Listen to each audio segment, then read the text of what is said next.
Hi, അപ്പോൾ ഇന്ന് present ചെയ്യാൻ പോകുന്നത് നല്ലൊരു ഡെയിലി വെയർ കോൺസെപ്റ്റിലേക്ക് വരുന്ന ഒരു ബ്ലാക്ക് ഷെയ്ഡിലേക്കും നെക്സ്റ്റ് വരുന്ന നല്ലൊരു ലൈറ്റ് ക്രീം ഷെയ്ഡിലേക്കും വരുന്ന രണ്ട് സൽവാസിൻ്റെ കളക്ഷനാണ്. ഫസ്റ്റ് നമുക്ക് ബ്ലാക്ക് ഓപ്പൺ ആക്കി കാണാം. ഇങ്ങനെയാണ് ബ്ലാക്കിൻ്റെ ഫുൾ വ്യൂ വരുന്നത്. ഇതുപോലെ ത്രൂ ഔട്ട് എംബ്രോയ്ഡറി വർക്കാണ് വന്നിരിക്കുന്നത്. ജെറ്റ് ബ്ലാക്ക് ടോണിലേക്ക് ഇതുപോലെ ക്രീമും യെല്ലോവും പിങ്കും കൂടിയിട്ടുള്ള ത്രെഡ് വർക്ക് പാറ്റേണിംഗ് ആണ് വന്നിരിക്കുന്നത്. ബോട്ടം പെയർ ചെയ്യുന്നത് ബ്ലാക്ക് കളർ ടോണിലേക്കാണ്. ദുപ്പട്ട വരുന്നത് കോട്ട ഫാബ്രിക്കിലേക്കാണ്. ഇങ്ങനെയാണ് ദുപ്പട്ടയുടെ ഡീറ്റെയിലിംഗ് വരുന്നത്.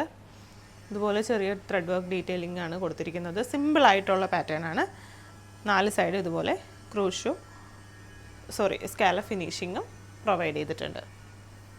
അപ്പോൾ ഇങ്ങനെയാണ് ഫസ്റ്റത്തെ മെറ്റീരിയൽ വരുന്നത്. നമുക്ക് അത്യാവശ്യം വേണമെങ്കിൽ ഒരു ഫംഗ്ഷൻ വെയറൊക്കെ ആയിട്ട് യൂസ് ചെയ്യാൻ പറ്റിയ ഫാബ്രിക്കാണ്.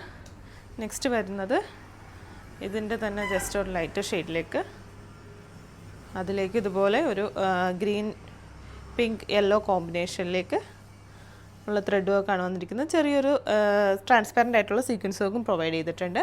നല്ല സോഫ്റ്റ് ആയിട്ടുള്ള മെറ്റീരിയലാണ് വരുന്നത്. ബോട്ടം പെയർ ചെയ്യുന്നത് സെയിം കളർ ടോൺ. ഇതിൻ്റെ ദുപ്പട്ടയിലേക്ക് വരുമ്പോൾ അതും ഈ പറഞ്ഞ പോലെ തന്നെ ക്രോഷോ ഇതുപോലെ തന്നെ കോട്ടയിലേക്ക് വരുന്ന ദുപ്പട്ട, അതിലേക്ക് ഇതുപോലെ ത്രെഡ് വർക്ക് തന്നെയാണ് കൊടുത്തിരിക്കുന്നത്. 4 സൈഡും ഇതുപോലെ സ്കാലപ്പ് ഫിനിഷിങ്ങും പ്രൊവൈഡ് ചെയ്തിട്ടുണ്ട്. അപ്പോൾ ഈ മെറ്റീരിയൽ പർച്ചേസ് ചെയ്യാനായിട്ട് താല്പര്യപ്പെടുന്നവർ താഴെ കൊടുത്തിരിക്കുന്ന വാട്സപ്പ് നമ്പറിലേക്കോ ഇൻസ്റ്റ വഴിയോ നമ്മളെ കോൺടാക്റ്റ് ചെയ്യാവുന്നതാണ്. നമുക്ക് ഓൺലൈനും സ്റ്റോർ ത്രൂവും പർച്ചേസ് ഉണ്ട്. താങ്ക്